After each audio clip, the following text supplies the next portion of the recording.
விவாகரத்தான பெண்களே, துணை இல்லை என்கிற கவலை வேண்டாம். Don't worry, be happy.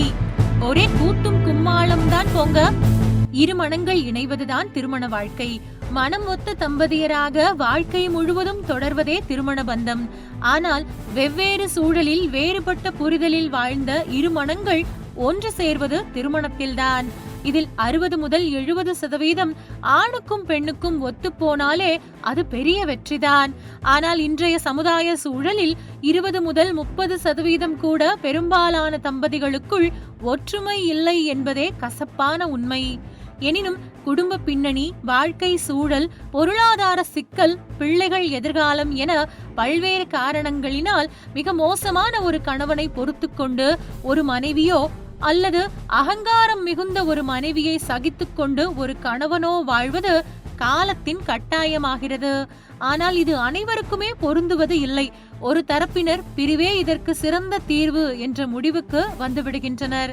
ஆனால் கிடைத்திருக்கிற ஒரு வாழ்க்கையை உன்னுடன் சகித்துக் கொண்டு பொறுத்து கொண்டு வாழ வேண்டிய அவசியம் எனக்கு இல்லை என்று ஒரு கணவனோ மனைவியோ தீர்க்கமாக முடிவுக்கு வந்துவிட்டால் அடுத்து அவர்கள் செல்வது குடும்ப நல நீதிமன்ற வாசல் படிகளுக்குத்தான். அதன் பிறகு சிங்கிளாக வாழ்க்கை பயணத்தை தொடர்வதும் மறுமணம் செய்து கொள்வதும் அவர்களது தனிப்பட்ட விருப்பமாகவே இருக்கிறது. ஆனால் பெரும்பாலும் பெண்கள் மறுமணத்தில் ஆர்வம் காட்டுவதில்லை. ஆண்கள் மறுமணம் செய்து கொள்வதில் ஆர்வம் காட்டுகின்றனர். இந்த நிலையில்தான் இப்பொழுது கேரளாவில் டைவர்ஸ் கேம்ப் என்பது அறிமுகமாகி பெரிய அளவில் ட்ரெண்டிங் ஆகி இருக்கின்றது. விவாகரத்தான பெண்கள் தங்களது கவலைகளை மறந்து மகிழ்ச்சியாகும் வகையில்தான் இப்பொழுது கேரளாவில் இந்த டைவர்ஸ் கேம்ப் அறிமுகமாகியுள்ளது. இது குறித்த வீடியோ இணையத்தில் பரவி பெரும்பாலான மக்களின் கவனத்தை ஈர்த்துள்ளது. சமீபத்தில் அசாம் மாநிலத்தில் ஒருவர் தனது மனைவியிடமிருந்து விவாகரத்து கிடைத்த மகிழ்ச்சியில் பாலில் குளித்தார். அந்த வரிசையில் தற்பொழுது விவாகரத்தான பெண்களுக்காக கேரளாவில் டைவர்ஸ் கேம்ப் ட்ரெண்டிங் ஆகியுள்ளது.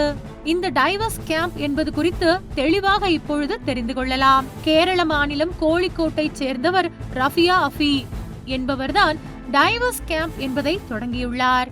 இதன் முக்கிய நோக்கம் விவாகரத்தான பெண்களை மகிழ்விப்பதுதான். விவாகரத்து என்பது வாழ்க்கையின் முடிவு அல்ல. விவாகரத்திற்கு பிறகும் வாழ்க்கை உள்ளது. பூமியில் பிறந்த நாம் அனைவரும் மகிழ்ச்சியாக வாழ வேண்டும். இதற்கு விவாகரத்தான பெண்களும் விதிவிலக்கல்ல. விவாகரத்தான பெண்களை இணைத்து ஒன்றாக சுற்றுலா அழைத்துச் செல்வதுதான் இந்த டைவர்ஸ் கேம்பின் பிரதான நோக்கமாகும். ரஃபியா அஃபி இந்த டைவர்ஸ் கேம்ப் குறித்து சமூக வலைதளங்களில் பதிவிட்டிருக்கிறார். இதற்கு கேரளாவில் பல்வேறு பகுதிகளில் இருக்கும் விவாகரத்தான பெண்கள் ஆதரவு தெரிவித்தனர். இதையடுத்து ரஃபியா அஃபி அவர்களை எல்லாம் ஒன்றாக இணைத்து அனைவரையும் சுற்றுலா அழைத்துச் சென்று ஆட்டம் பாட்டம் கொண்டாட்டம் கும்மாளம் என்று அவர்களை மகிழ்ச்சிப்படுத்தினார். இந்த சுற்றுலாவில் பலரது அறிமுகம் கிடைத்தது. ஒவ்வொருவரும் தங்களது கவலைகளை பகிர்ந்து கொண்டனர்.